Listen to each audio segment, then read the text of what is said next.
Our second guest in this series is Lieutenant General Samir Gupta. Throw some light on your key responsibilities. We handle funds to the tune of about 2,25,000 crores every year, which are divided amongst about 700 and more than 780 odd code heads. Hello and welcome to the YouTube channel of Center for Land Warfare Studies, in short also known as CLAWS, an independent think tank on strategic studies and land warfare issues. As the audience is by now aware that our center has started a series of podcasts inviting senior serving military officers to apprise the nation about the preparedness of the Indian Army to deal with current and likely future security challenges facing the country. Our second guest in this series is Lieutenant General Samir Gupta, Param Visisht Seva Medal, the Director General of Financial Planning of the Indian Army. I dare say he is the person with onerous responsibility of meeting the requirements and aspirations of every department, formation and units of our army, so as to enable them to plan, prepare and execute their functions and responsibilities smoothly. A difficult task, but he has handled it, I must say, with great deal of expertise, sincerity and judiciousness. Let me say in brief, he is supposed to deliver better bang for the buck. Well, General Samir was commissioned into the medium regiment in June 1986. The general officer is a second generation officer, that is commendable, who is an alumnus of Delhi Public School, R.K. Puram, Sainik School, Bhubaneswar and Kapurthala, as also RMS Chahal. He is a graduate of Defence Services Staff College, LGSC, SDMC and National Defence College course. The general officer has had the opportunity to serve in all types of terrain. He has commanded a medium regiment in Western sector and also in Glacier, and he has also commanded the elite Deep Strike Artillery Division of the Indian Army.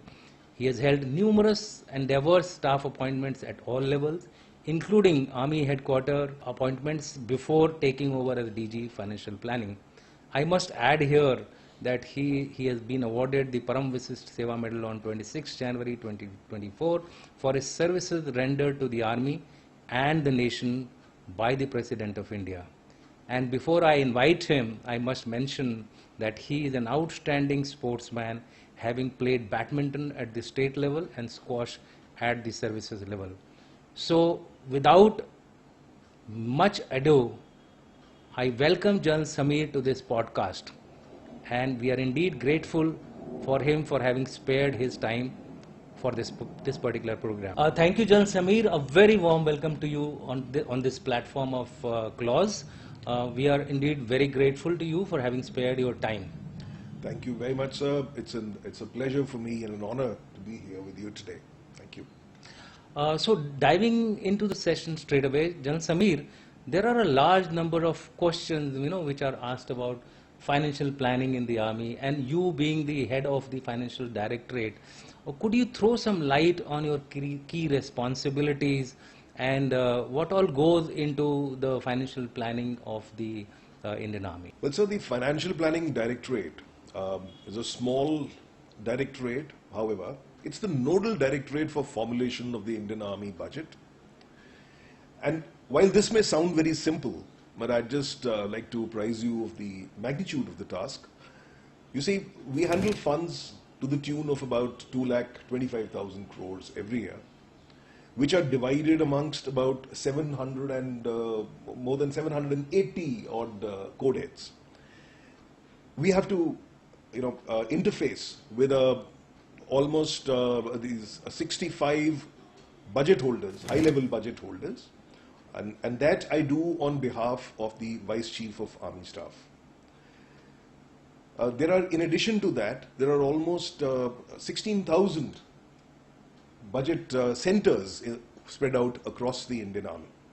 We have the task of interpreting policy, issuing guidelines, wherever as they affect the Indian Army. I have the task of being the single point of advice on financial matters to the Chief and the Vice Chief of Army Staff, as also the top hierarchy. In addition, we have been tasked with the enhanced adoption, monitoring and policy for the government e-marketplace. Another task which is there with the Financial Planning Directorate is the monitoring of, I beg your pardon, it's the, we need to make a presentation to the Standing Committee on Defence every year, in which all aspects related to financial matters are covered before the Standing Committee on Defence, before they start their question and answers. We are also the interface with the Ministry of Defence Finance, the CGDA, as also the C&AG for audits which they carry out for us. So we've also taken on the task of enhancement of financial literacy in the Indian Army. And of course, how do we enable our commands with the command budget management model? That is another thing that we have taken on. Jan Samir, I think that is a good overview of what you are supposed to do and what your directorate is supposed to do. Moving on to my next query, the Honorable Finance Minister in our budget had announced a robust capital expenditure push to give that multiplier effect into the growth of the country.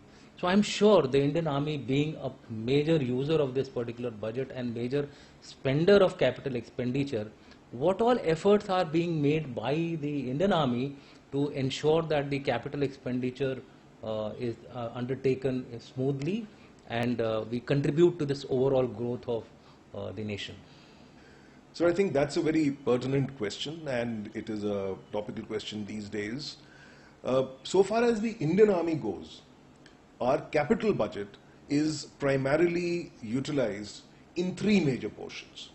One, of course, is the modernization budget, which is the capital acquisition budget. Within that, we have the whatever new equipment we buy, that is part of the capital acquisition. Then we have the other capital procurement procedure, which is again a major chunk of almost 10,000 crores. Here, this is utilized for overhauls, refits, upgrades, and the like. And lastly, the third component, and a very important component, is the infrastructure budget. Now, this one is utilized for both operational infrastructure as well as for administrative infrastructure. Now, I'll just elaborate on these briefly, sir. First is the modernization budget. Now, in the modernization budget, our focus has been on self-reliance, or Atmanirbharta as it is being referred to. We have endeavored to achieve much greater indigenization than was possible earlier. As a result, in the last couple of years, the number of new foreign contracts has gone down drastically. They've almost come down to negligible over the last 2 years. We have collaborated with our DPSUs, the civil defense industry, startups, to try and develop an ecosystem so that the development of equipment and whatever we require within the country is facilitated. Now, these efforts have given us dividends, and we are very certain that in the coming years they will pay much greater dividends. Then we come on to the second portion that I mentioned, which is the other capital procurement procedure. Now, this procedure is used for expenditure on our sustenance requirements in a way. It includes, while we do not buy new equipment out of this, it includes the complete replacements, upgradations, modifications, and refurbishment of existing equipment. The powers for the procurement under this head have been delegated right down to the army commanders. Our army commanders have powers up till about 100 crores, and of course the Master General of Sustenance and the Deputy Chief and the Vice Chief, they have higher powers. Now, this takes care of the immediate field formation requirements, and wherever deficiencies are occurring and they were likely to take longer, they are, the funds are utilized by the commands to meet their immediate requirements. Now, coming on to the third component, that is the infrastructure budget. Now, here I'd like to elaborate that, firstly, the infrastructure budget is a major focus area for us.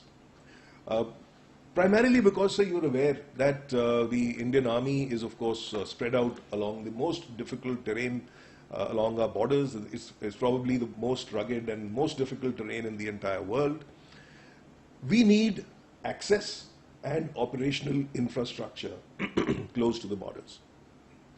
In addition to that, the almost 500 odd military stations in which the Indian Army is deployed in peace stations across the country, they require administrative as well as operational infrastructure. Now, the efforts that have been undertaken recently are primarily on identification of bottlenecks. We have given much more emphasis. It is now being coordinated. The infrastructure development is now being coordinated at the highest level by the Vice Chief himself. And the directions which are given, they result in a coordinated execution of infrastructure development across all these military stations as well as along the borders. The identified bottlenecks have been addressed one by one to try and open them up so that whatever impediments are there in the utilization of funds are removed. And we have also worked to get additional provisions in for both enhancement of operational and administrative infrastructure. Jan Samir, I think that was a good peek into the capital expenditure process and how you're going about it. I suppose the thrust would be on modernization and the infrastructure development, because that is the area where we can actually gainfully improve our capabilities also, which is the need of the hour as far as our future preparedness is concerned. But there is another part of our expenditure or financial planning, and that is the procurements which are related to revenue. And for revenue, we have the as per the GFR, the government e-marketplace, commonly called as the GEM portal, as one of the major platforms through which we can carry out our expenditure, or rather that is the only preferred way to carry out expenditure. I remember in 2017 when this came first time, and I was at that time the Chief of Staff of Eastern Command, we were really very, very apprehensive, and we had thrown a lot of questions back to the government. But how has the Army now coped up with those apprehensions, and how is it going about increasing and improving its expenditure on the GEM? Could you throw some light on that? So I think once again, that's a very important question from the point of view of carrying out expenditure. I'd just like to correct your perception in one odd thing. Firstly, it is the mandated form of utilization of government funds as per the amended government financial rules also. So it is not only for revenue, it is also mandated for capital expenditure. So we are now in the process of utilizing it for capital expenditure, and I dare say we have made very good progress there. We are trying to work out the capital module, because in the case of the defense services, we have to work on the defense acquisition procedure, which has its own nuances which need to be modified onto the government e-marketplace. Now, the GEM is actually meant for utilization by all government agencies. So when it comes to modification for a specific ministry, they do undertake it, but it takes a little bit of time and a lot of interaction. So we are in the process of doing that.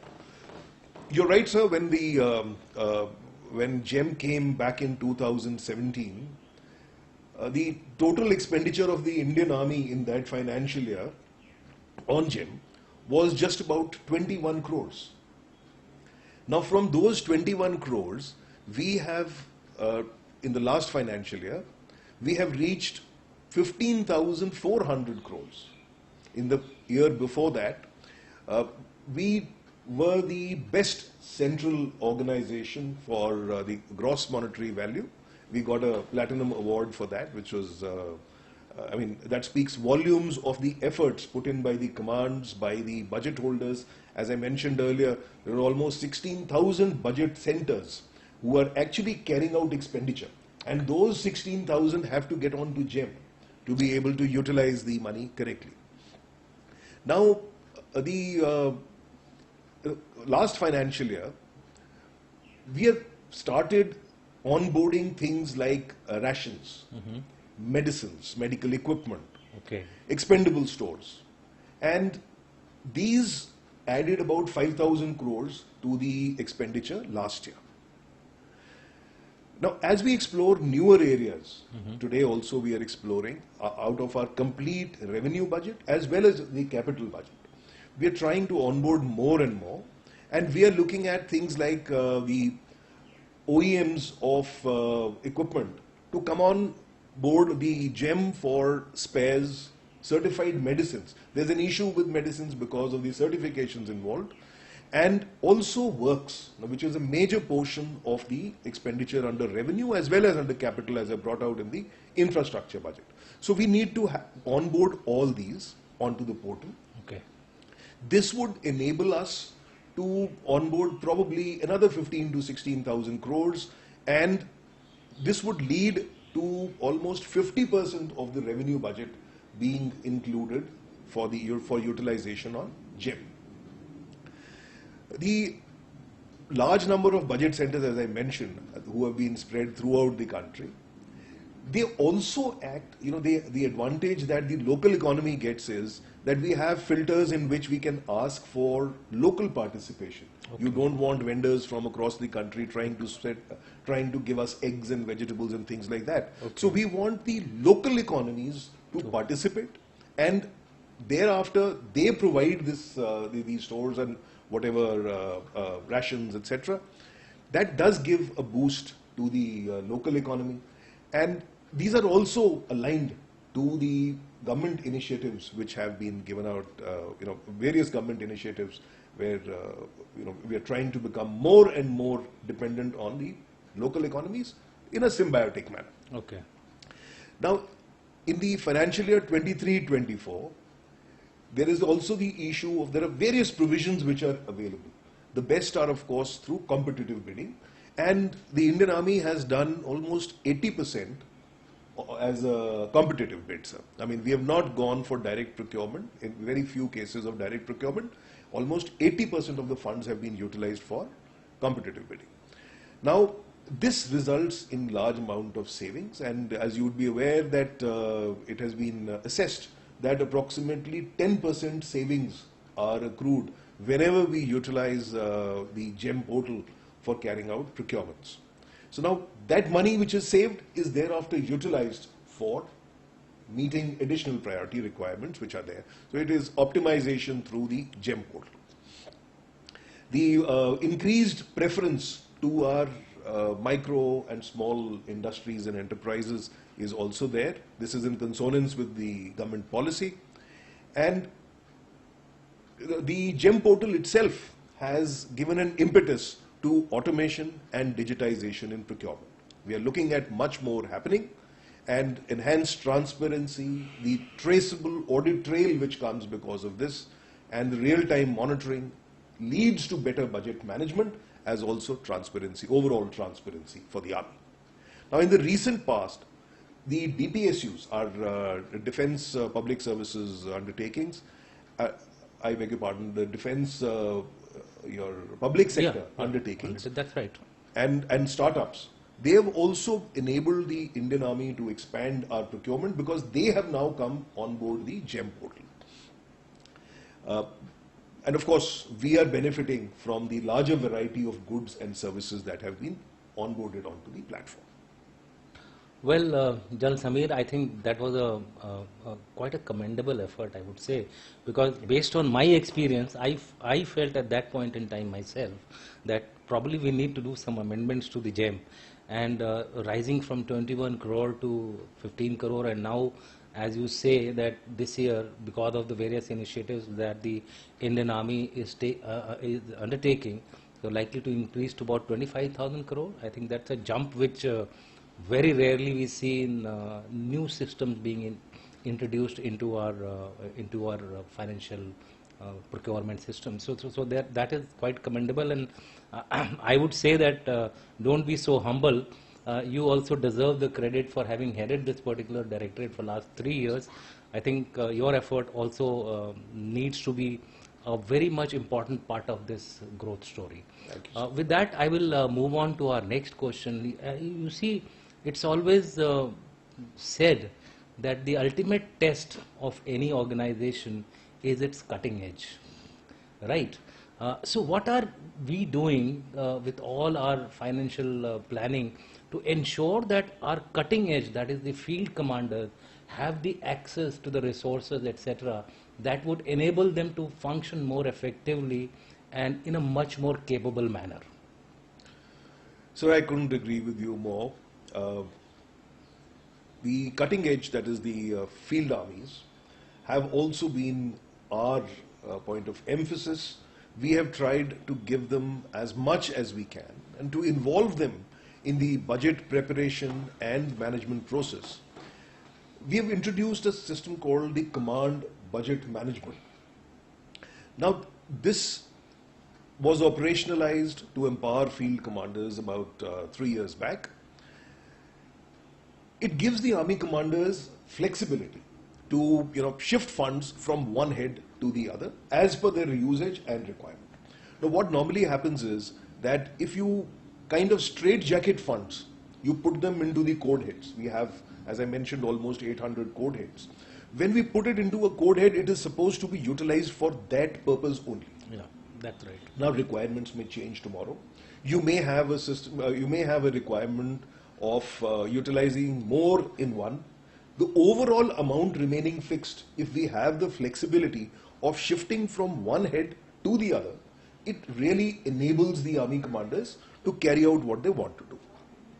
So this is the flexibility which the command budget management model has been utilized for providing to the army commanders. Now this is firstly a totally internal arrangement within the Indian Army. It's not something which has been put in place by the government. It is, we have done it amongst ourselves for better utilization of funds. Yeah. And it is focused only on the non-salary revenue portion. Okay. The model has been very successful. It enables the field army, as I mentioned, to prioritize, estimate, project funds, and this we have done for about 57 code heads. Okay. Now these are those code heads which impact operational readiness, quality of life, technological absorption, as also research and development, and for running of military stations. Now these are broadly the heads which I'm mentioning. Like I said, there are about 57 of them. Now the funds are transferred directly from FP directorate to the commands, as against the system which we follow for other code heads, in which it goes through high-level budget holders who may be the deputy chiefs and other PSOs at army headquarters. So instead of that, the army commanders become the high-level budget holders. Okay. They get the money directly. Now the budget under the command budget management, they have grown steadily from about 9,000 crores to 14,500 crores in the last 3 financial years. Okay. These have the funds, we have been monitoring them, they have been spent very judiciously. It has led to a lot of satisfaction, and we have at FP Directorate have ensured that whatever the requirements of the field armies, as was your concern, we have tried to meet that first on priority before we look at other central government, procurement schemes. And I dare say that this model which has been implemented has been an absolute success story, with a lot of positive feedback coming to us from the commands. Jan Samir, I think that was a good exposure to how you are trying to actually empower the field commanders. In my view, this should further go down to the lower levels as well, because as we delegate, I think better will be the utilization, more closer to the problem areas. So I think that would be undertaken in the future. So my question is related to this particular issue only, that as you start delegating, you will have the CFAs also probably in future becoming the budget controllers in some form or the other. So what are we doing within the Indian Army as such to make them financially enabled and trained, and I would say financially literate, to ensure that the budgets are utilized correctly, funds are utilized correctly without any major objections, etc., as also they contribute towards the overall capability development, as that is the ultimate desire of any financial exercise which we do within the Indian Army. So as you just brought out, we are fully in agreement that the command budget management model which we have introduced in the Indian Army should be devolved further. We should go down further, and it should ultimately be the regimental commanders, the unit commanders, who should be able to decide and prioritize that the funds that he gets are not as per code heads to be utilized in those code heads alone, and he should be able to decide on his priorities, whether it is related to the maintenance of equipment, the maintenance of his accommodation, the operational sustenance, whether it includes his training. So we would like to enable that, and for that we are looking at a much greater amount of automation, which will finally enable us to do such a thing. However, coming back to the second part of your question, which was regarding financial literacy. Now, sir, I think this has been one of our major focus areas. Ever since I took over, we identified that this is a deficiency. We acknowledge it. Most of us have not had the exposure necessary to be able to manage finances, or at least beyond what we do at the unit or formation level. So we have tried that. After an analysis, we found that probably there were 3 focus areas in which we need to look at financial planning as well as procurement knowledge, so that it doesn't remain a challenge for the future. Now, broadly, if I were to say that, firstly, we need to have some amount of structured training. We need to incentivize the individual, so that he wants to learn about financial planning. And thirdly, we need to have relevant and current information available, which is study material on the subject. Now, we have sought to address all 3 of these aspects, and if I were to elaborate on these, first is on structured training. So, as I was talking about structured training, now structured training, sir, we've got these management development programs which are being run at civil institutes, and we've also got some amount of courses which are planned or are already being run at our own Cat A establishments. So at the Arun Jaitley National Institute of Financial Management, which is at Faridabad, we have got an MOU which has been signed between the Army Training Command and the Institute for training of Indian Army officers in both financial planning and procurement aspects. Now, some of the aspects which are done over there, some of the courses which are run over there, firstly is a financial management capsule. This is a 3 weeks capsule, 4 times a year for about 25 officers each. We got a public procurement capsule of 1 week being run about twice a year. Again, 25 officers. Defense financial management courses which are run at the commands. Now, these are again part of the structured training to involve not just officers, but the entire staff which is meant for handling financial planning. Okay. So in these we have, along with the regional training centers of the CGDA and their central training, Centrad, twice a year in every command we hold these capsules of defense financial management, 3 to 5 days depending on the requirements of every command, and maximum personnel who are involved in financial planning and utilization of funds are made to undergo these courses. And again, sir, the number of people is amplified by, firstly, contact, that is, a few people will come there in contact mode, and simultaneously those who cannot attend physically are also taken up on the video conferencing. So that way the spread is a little more. Now, coming on to the second aspect, which was incentivizing the individual. Now, I think this is one of the most important aspects, that unless there is a need for a person to know something about it, and it makes a difference, the will to carry out studies on that may not be there. So that was our belief. So we've asked for incentivization through inclusion of the subject as part of our competitive exams, which are taken very seriously by Indian Army officers, and of course, the promotion exams, which are there for the officers. Since as you grow in service, the requirement continues to increase. So, in the promotion exams, which are the mandatory exams which everyone has to pass, the percentage of questions on financial planning and procurement aspects have been increased. The third part was reference material. Now, financial planning is one such thing, sir, that where if you see that I may have a policy document in front of me, which is, let's say, as late as last year, but it may have been superseded. I need to be sure that is it superseded? Is there something which has come after this? Now, there is no single window, or there was no single window on which we could get the latest updated orders. So, we launched a new website for the Directorate General of Financial Planning, but that is on the Army data network. Okay. It is accessible to the entire Indian Army. On that, we have made it a single point repository for all matters on financial planning of the Indian Army. Now, various policy letters, authorities, the SOPs, newsletters, training material, even news articles from the magazines and newspapers, we try and put them all together onto the website.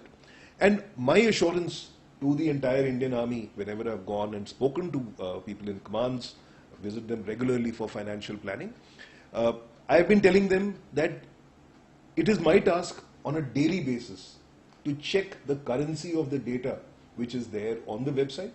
So if we have placed something on the website and we have given you, let's say, a compendium on revenue or a compendium for senior officers, all these things are updated as soon as there is a change, and we write on that is updated up till such and such date, so that the confidence levels in utilizing that for carrying out procurement go up and it does not remain a constraint.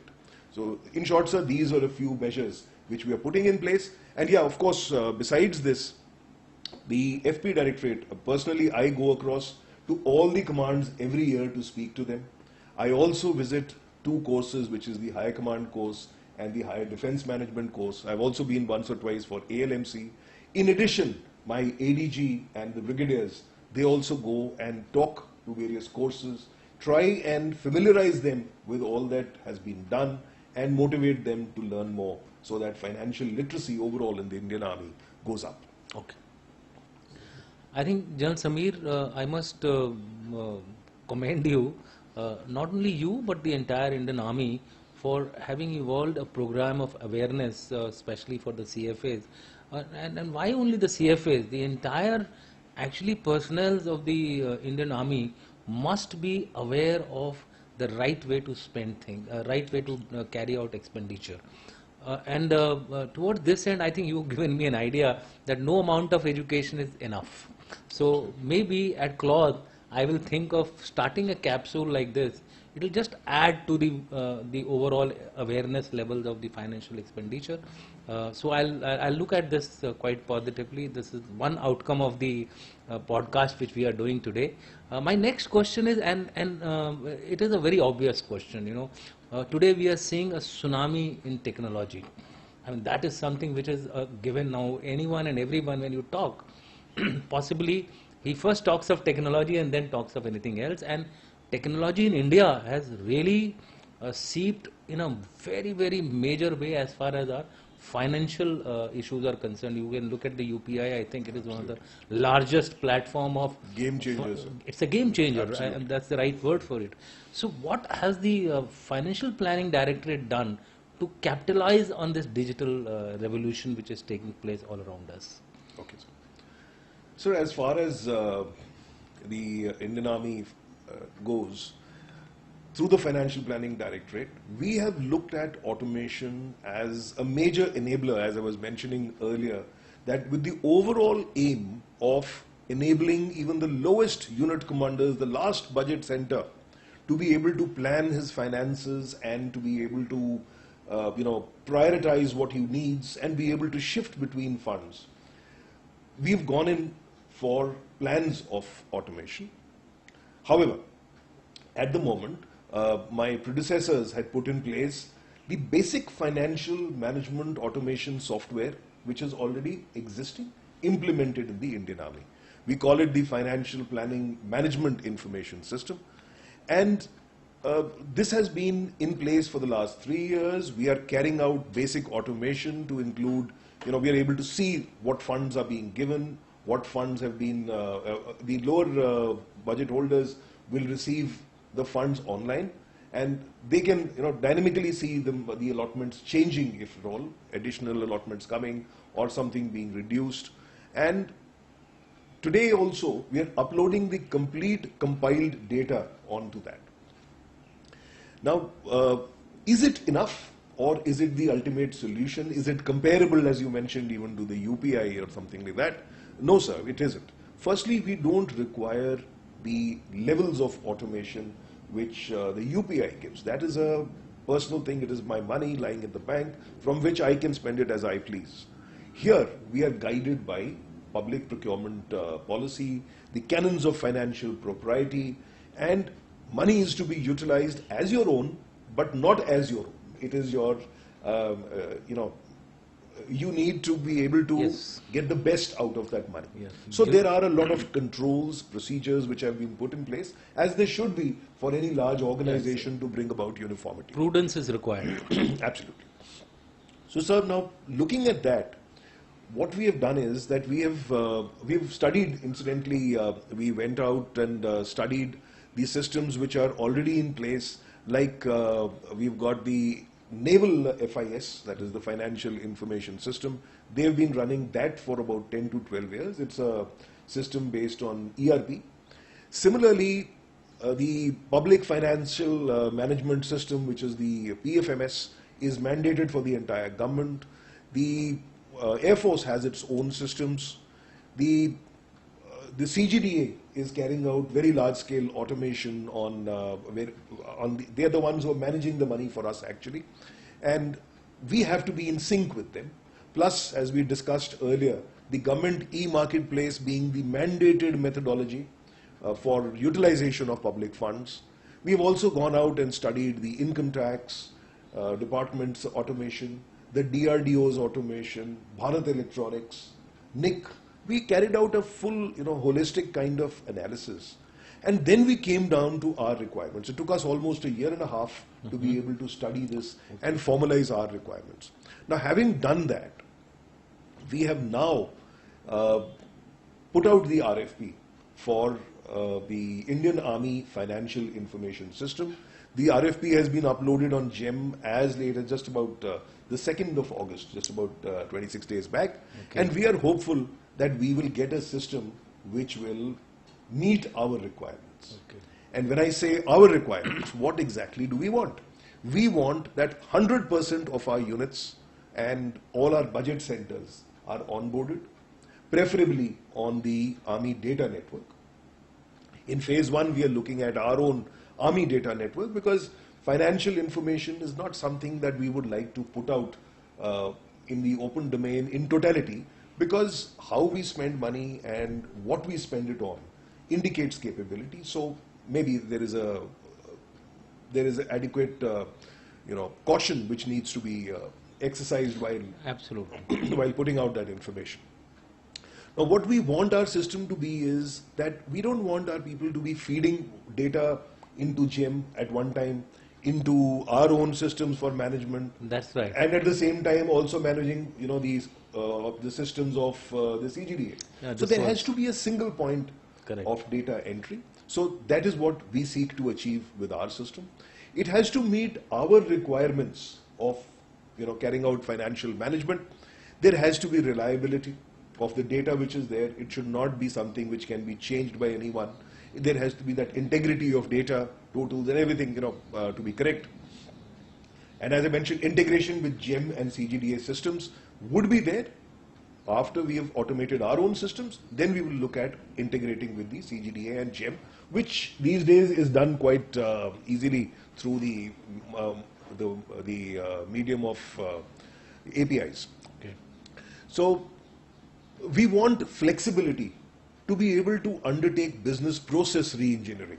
Now, some of our systems have been designed, most of our systems, I would say, have been designed, the methodology of spending money has been designed based on the paper letters, which are, papers, ink signed letters, Correct. which are given out. That's now, right. when we adapt to an automated system, the requirement of these papers, the ink signed papers, would reduce largely, as in when audit finds it, safe enough to be able to do that.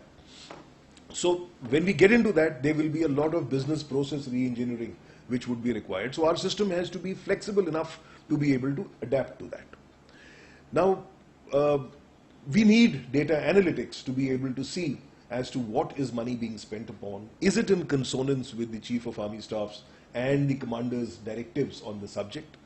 So that is a major, positive which should come out of the Indian Army financial information system. We should be able to, customize our reports and returns. This is a major bugbear which takes up a lot of time of the staff. So we want to reduce that, and the system should be able to generate whatever reports and returns are required. There have to be dashboards. Everybody's requirements are different. Correct. Data that he needs. So there are dashboards which are going to be available to commanders. So all this has already been conceptualized and put in place. And of course, we need visibility with granularity to be able to analyze data. So that granularity will come from the data being originated from the Indian Army Financial Information System, which is part of the thing. Of course, we are trying to develop reliability through the ability to work through a degraded networked environment with minimum bandwidth requirements. And of course, it should be future-proof to be able to look at scalability as we require sometime in the future. Yeah, that's important. And of course, the most important part is that certain ERP systems are very expensive to maintain because there's a licensing fee itself involved. But of course, we are looking at a system which doesn't have much of an issue with royalty to be paid on an annual basis, so that it's being developed specifically, and we will own the IPR for the software without having to pay that license fee. Okay.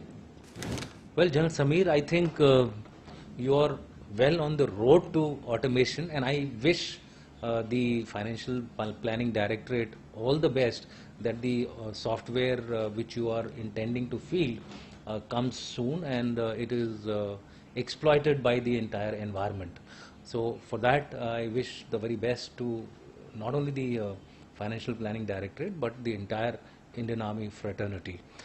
My next question is related to people like me, who have shed the uniform and now they are into the CV street and looking at, and you'll find that at our age, etc., we start going to the hospitals more than onto the sports field. So we have this ECHS which covers our health needs of the veterans. And initially, this particular issue was quite a concern for the veterans. 2019, I think the entire system came back, budgeted back to the Indian Army. So, what is the effort now being made by the Financial Planning Directorate in specific and Indian Army in general to ensure that the veterans get a smooth services as far as ECHS is concerned? So, thank you for that question, sir. The ex-servicemen's contributory health scheme, which you're alluding to, has been one of our key focal areas. Now, I'd like to assure you, and you will see from the facts and figures which I'll just tell you.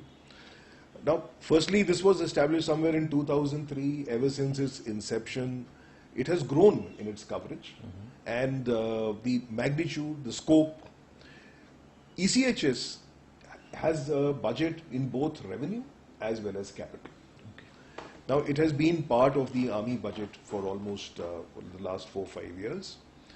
In between, it had gone out, it came back to us. Now, 96% of the overall allocations to the ECHS are under the revenue head, that is under the non-salary revenue portion.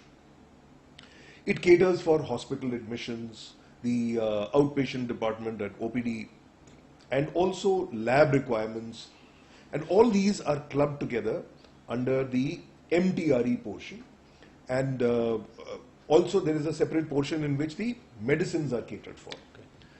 So over the last 3 years, which I can speak of, ECHS was being given a budget of about 4,500 crores, or I think exactly 4,600 crores when we were 3 years back. It has grown in the last financial year, that is 23-24, to a total of 9,800 crores being utilized, of which 9,400 were in the revenue portion itself. Okay. Now, this has primarily been done. We've increased the budget primarily to cater for the rising cost of treatment, OPD charges. Even the ECHS rates had been increased recently by about 30%. So because of that, the outgo in the MTRE portion of ECHS has also gone up.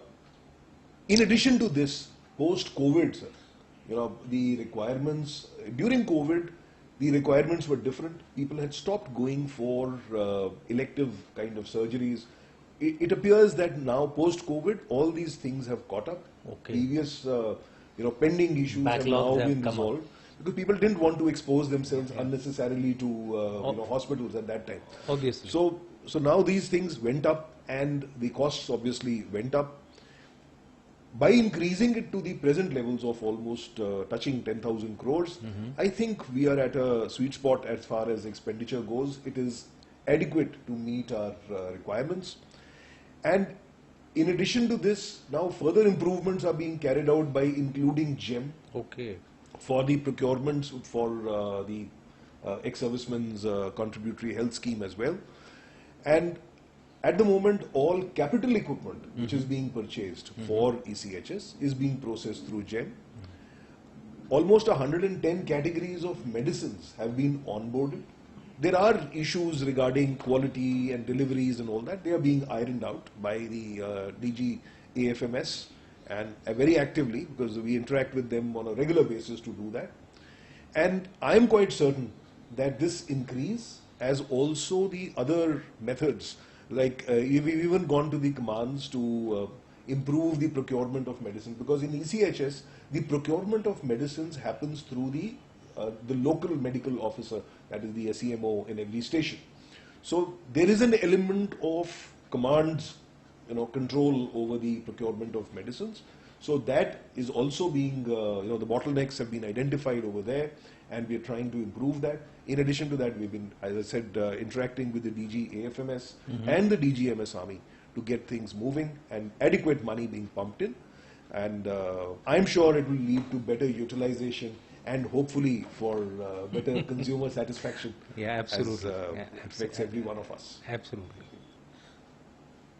Thank you, John Samir. I think you have answered a wide spectrum of questions related to financial planning of the Indian Army, and although I know time is very short and we really can't tackle all the questions which are coming in the minds of our audience, I must like to here say that to our audience that this is just the beginning, and we hope to bring more such programs on this particular platform so that we are able to cover a wider range of questions which might keep coming.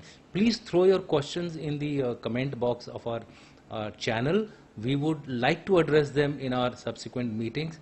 I would also like to inform our audience that General Samir has completed a very successful 3 years as the DG Financial Planning of our Army, and he is likely to soon hang his uniform. We wish him all the very best for his second innings. Thank you, sir. And let me also say in a lighter tone, welcome to our fraternity of the veterans. With that, thank you very much, and Jai Hind for this particular program and sparing your time for me. Thank you for having me here, sir. It's been a pleasure. Well, gentlemen, that was the DG Financial Planning talking to us.